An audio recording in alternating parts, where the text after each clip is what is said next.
সন্মানীয় আজিৰ সাংবাদিক বন্ধুসকল লগতে আমাৰ কমতাপুৰবাসী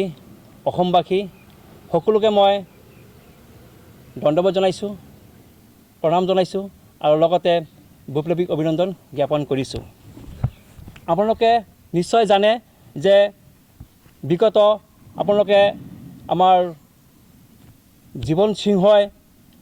33 বছৰ ধৰি জংঘলত আছিল আমাৰ জাতি মাটিৰ কাৰণে আৰু কেলুৰ আপোনালোকে জানে যে এটা সহস্ৰ সংগঠন জন্ম দিছিল আৰু তেখেতে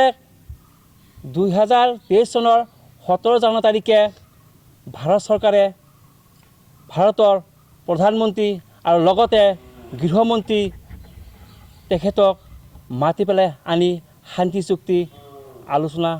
আৰম্ভ কৰে। শান্তি চুক্তি আৰম্ভ কৰে যদিও শান্তি চুক্তি সম্পূৰ্ণ হোৱা নাই। আমাৰ দাবী আছিল যে আমাৰ যিহেতু কোচ ৰাজবংশীৰ আমাৰ কেলুৰ শান্তি চুক্তিৰ আমাৰ মাধ্যমেৰে আমাৰ জাতিৰ আমাৰ যিখিনি সমস্যা আমাৰ সমাধান কৰিব লাগে, কিন্তু দেখা যায় যে আমাৰ আজিৰ এই আলোচনা 10 বাৰ আলোচনা হৈ গ'ল, কিন্তু আজিলৈকে সেই আলোচনা আমাৰ সমাপ্ত হোৱা নাই। দেখা যায় যে আমাৰ জাতি মাটিৰ আইকনিক লিডাৰ কমতৰত্ন জিমন সিঙৰ ডাঙৰীয়াক আমাৰ এবাৰ এন্ধাৰ ৰুমত নিৰ্মলভাৱে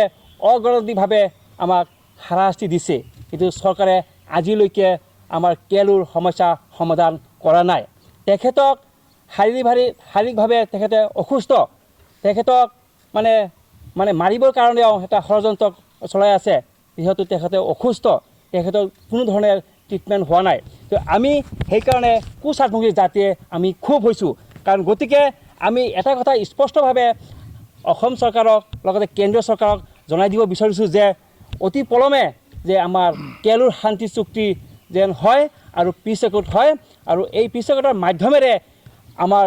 যিটো সমস্যাটো সমাধান কৰি আমাৰ যেন আজি কোচ ৰাজবংশী জাতিৰ এতিয়া উদ্ধাৰ কৰে। আৰু লগতে এটা কথা স্পষ্ট কথা আপোনালোকে গম পায় যে 15 আগষ্টৰ আগমুহূৰ্তত যদি আমাৰ কেলুৰ শান্তি চুক্তি সম্পূৰ্ণ নহয়, তেতিয়াহ'লে আমাৰ স্থগিত ৰখা যিখিনি আমাৰ কাৰ্যসূচী আছিল সেই কাৰ্যসূচীটো আমি পুনৰাই আকৌ আৰম্ভ কৰিম। আপোনালোকে নিশ্চয় গম পায় আমি ৰেল ৰোকো প্ৰগ্ৰাম লগতে ৰোড ব্লক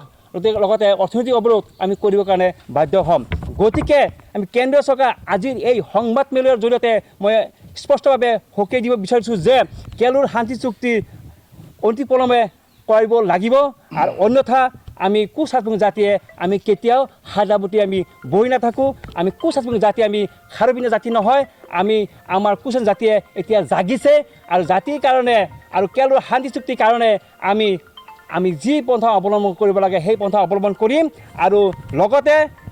অতি শীঘ্ৰে আমাৰ কেলুৰ শান্তি চুক্তি আমাৰ হ'বই লাগিব, অন্যথা আমি আমাৰ আন্দোলন কৰিবৰ কাৰণে আমি বাধ্য হ'ম। এইটো স্পষ্ট কথা, এইটো হয়। আমি এইটো কথা আমি স্পষ্টভাৱে এটা কথা আমি ভাবিছোঁ যে জিমন সিঙক 10 বাৰ আলোচনা কৰিছে, যদি 10 বাৰ আলোচনা কৰাৰ পিছতেও যদি আজিলৈকে সমস্যাটো সমাধান কৰা নাই কেলুৰ শান্তি চুক্তি, আমি ভাবিছোঁ যে এইটো এটা পলিটিকেল এটা ইছ্যু বনাই আছে, কাৰণ জিমন সিঙক আজি গৃহবন্দী কৰি আবদ্ধ কৰি তেখেতক নিৰ্মলভাৱে হত্যা কৰাৰ এটা ষড়যন্ত্ৰ কৰি আছে। আৰু যিহেতু জানে আমাৰ যিহেতু আমি স্পষ্টভাৱে গম পাইছোঁ যে NDB BLTৰ শান্তি চুক্তিৰ মাধ্যমেৰে তেখেতৰ সমস্যা সমাধান হৈছে, আমাৰো কেলুৰ শান্তি চুক্তিৰ মাধ্যমেৰে আমাৰ সমাধান হ'ব লাগিবই, স্পষ্ট কথা, নহ'লে আমি কেতিয়াও এইটো মানি নলওঁ। যদি 15 আগষ্টৰ আগমুহূৰ্তত যদি কেলুৰ শান্তি চুক্তি সম্পূৰ্ণ নকৰে, তেতিয়াহ'লে আমাৰ স্থগিত ৰখা আমাৰ যিখিনি কাৰ্যসূচী আছিল ৰেল ৰোকো প্ৰগ্ৰাম লগতে আমাৰ অৰ্থনৈতিক অৱৰোধ ৰোড ব্লক আমি পুনৰাই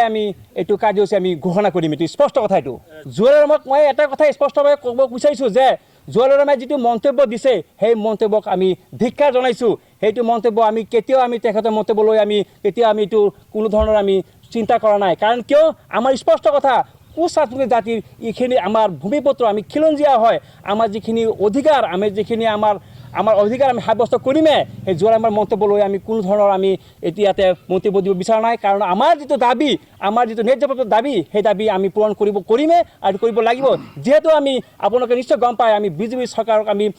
ছাপোৰ্ট দিয়াৰ পিছতেও বিজেপি চৰকাৰে আমাৰ কথা দিছে আৰু কথা দিয়াৰ পিছতে কথা ৰখা নাই তাৰ কাৰণে আমি বিজেপি চৰকাৰ আমি 15 আগষ্টলৈকে আমি